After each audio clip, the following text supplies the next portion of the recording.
North Carolina Congressman, member of the House Ways and Means Committee and House Veterans Affairs.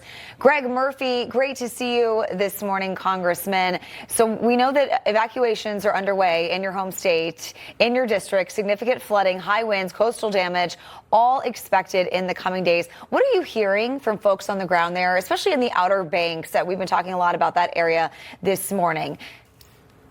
Yeah, it gets to be this time of year that people start looking at the television, looking at the Weather Channel a lot more, seeing what's going on. And so it's a feeling of, hey, we've been through this before. But the problem with some of that is reluctance, reticence to actually do something about it. I mean, there was a mandatory evacuations out on Ocracoke and Hatteras Islands. A lot of folks who say, hey, my family's been through this for generations and generations, we're staying. And while this particular storm may not do anything other than storm surge, it's kind of difficult to tell those people, hey, look, you really need to take this seriously. There's going to be a lot of wash over on Highway 12, which is near Hatteras, will be overrun for sure. It's barely even there because of just a temporary dune. A lot of overwash. I just saw a picture down at Atlantic Beach of the pier, probably at least close to a 20-foot wave just coming up underneath the pier itself. So there'll be significant erosion. There'll be some significant damage. And if people would just listen and take caution, I think everything will be okay. Yeah, Congressman, do you have any worry? Because maybe it was this collective sigh when we found out it wasn't going to strike land, make landfall. They thought, oh, okay, we're out of it. But this is still catastrophic.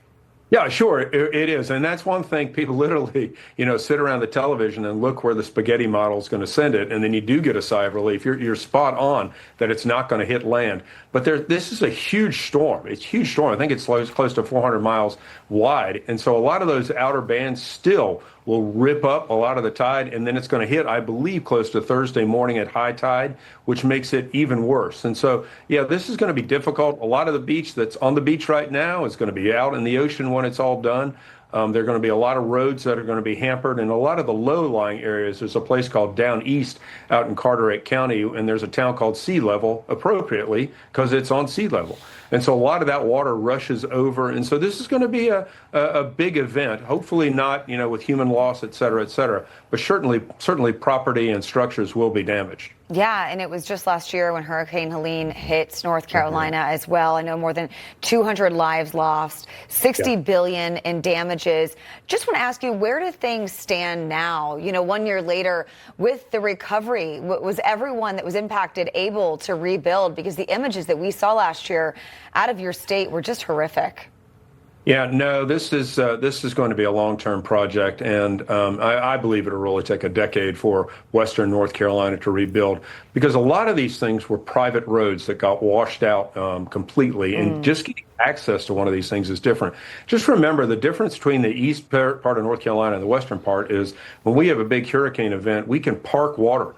We have farms. We have a lot of flat lands that park water. When you look at where the mountains were, when you had the same rain event, if it comes down from a mountain, all of a sudden all of it comes down and the rivers just rise completely. And that strength of the torrent of the currents just literally tear out things. And so it's going to take a long time for people to be able to rebuild. A lot of folks actually, sadly enough, have left and moved to other places. Hey, real quickly, Congressman, before we go, I'd like to get your thoughts. You're ground zero, not for hurricanes, but also in the 2026 in the race to keep the Senate in a Republican majority. Democrat former Governor Roy Cooper likely to face off against RNC Chair Michael Whatley, who has the president's endorsements. What are you hearing on the ground in North Carolina? And is this something we should definitely be keeping an eye on? Yeah, I think this will be the most important Senate race in the country. And what you're going to see is, Roy Cooper's never had to run a hard race. He's never had to really run on his record. He's been literally under the radar governor. And so it's going to come out, especially you talk about hurricanes, under his leadership, the hurricane response for Hurricane Matthew, we still, 8+ years later, have some people living in hotels. Because under his administration, people they were not given the remedies and the relief that they needed. It's going to be a blood battle. It'll probably be the most expensive race in the country. You have a relative unknown with Whatley, but it's going to be one we definitely need to be watching. Yeah, and we'll be following it for the next year. Congressman Greg Murphy, thank you so much. Best of luck to you and everyone there in North Carolina. Stay safe. Thank you.